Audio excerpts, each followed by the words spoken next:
Venezuela sits on nearly 300 billion barrels of proven oil, one of the largest reserves on Earth. For decades, oil shaped Venezuela's economy and its geopolitical relevance.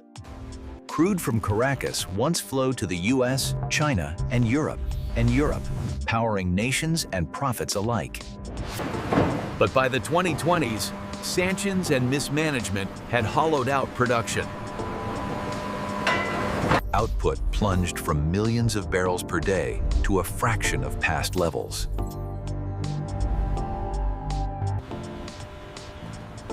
Economic collapse fueled social crisis, hyperinflation, and migration. But oil still mattered, both to Venezuela's future and to global energy. And where oil flows, geopolitical interests follow. The U.S. first imposed major sanctions on Venezuelan oil over a decade ago.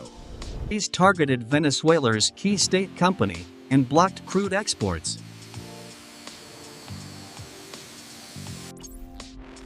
Sanctions pushed crude sales into the shadows, creating a so-called shadow fleet of tankers.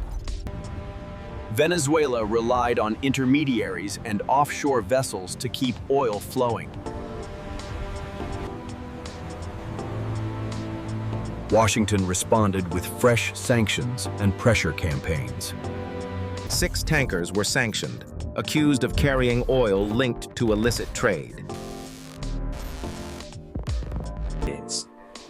Venezuela fought back diplomatically, arguing sanctions violated international norms. But sanctions would soon escalate into something bigger. In late 2025, the U.S. launched Operation Southern Spear, a naval buildup around Venezuela.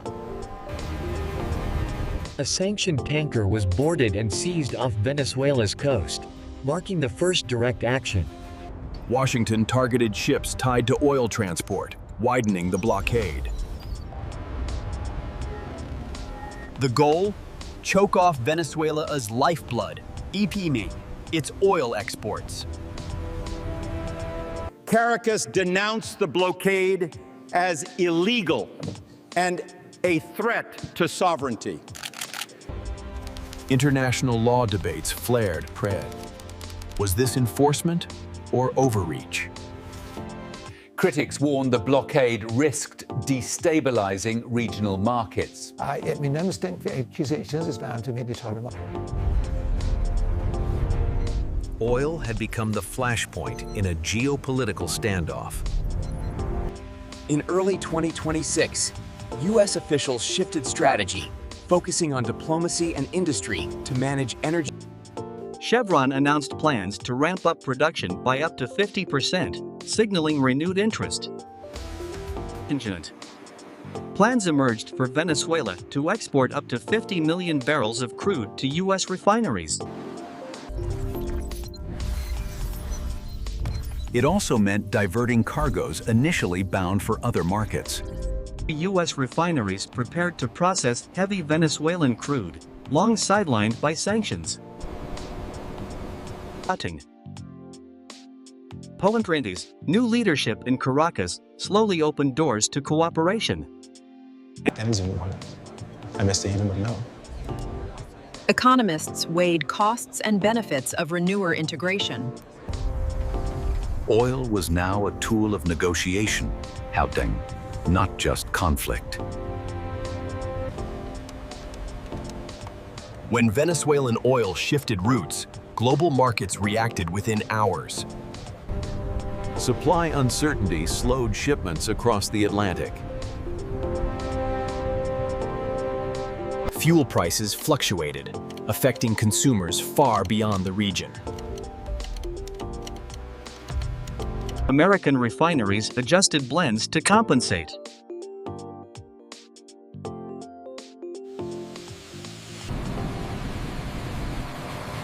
For Venezuela, revenue pressures intensified overnight. Energy markets became the battlefield, numbers replacing weapons. The ripple spread globally.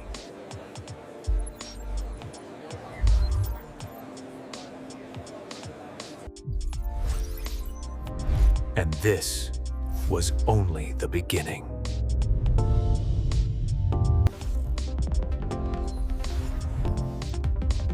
Energy politics never exist in isolation.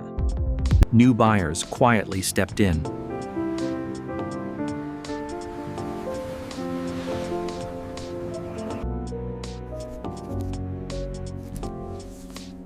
Oil became leverage in a wider game.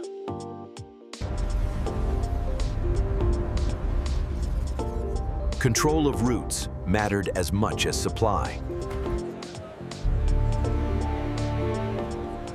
Quiet negotiations reshaped alliances.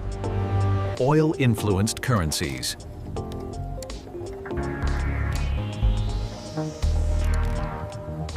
This was power without gunfire.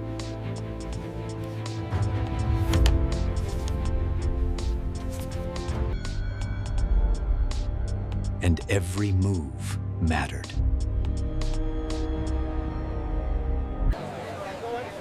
Behind statistics were real people.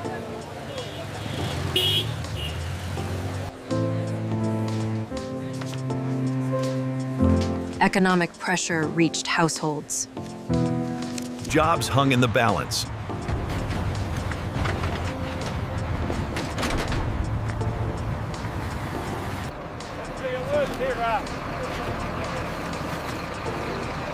Humanitarian concerns resurfaced.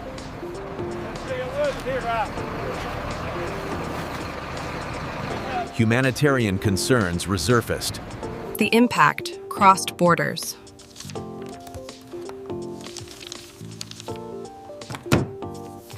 Numbers told a human story.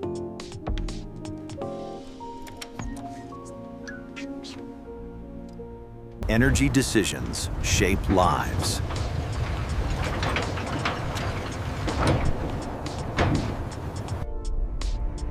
And the cost was far from over.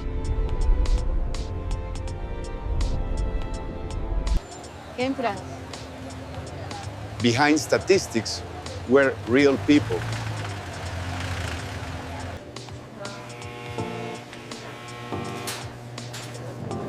Economic pressure reached households. Jobs hung in the balance.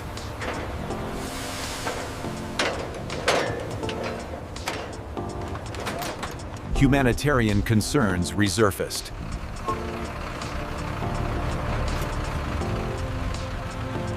The impact crossed borders.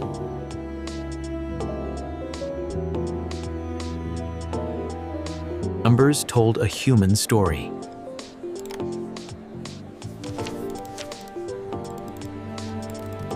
Energy decisions shape lives.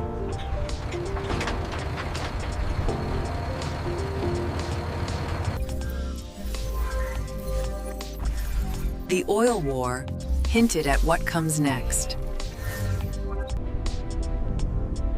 Energy diversification accelerated. Nations prepared for volatility.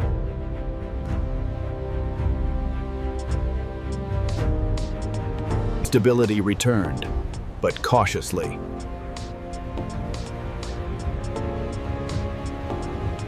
The system adapted.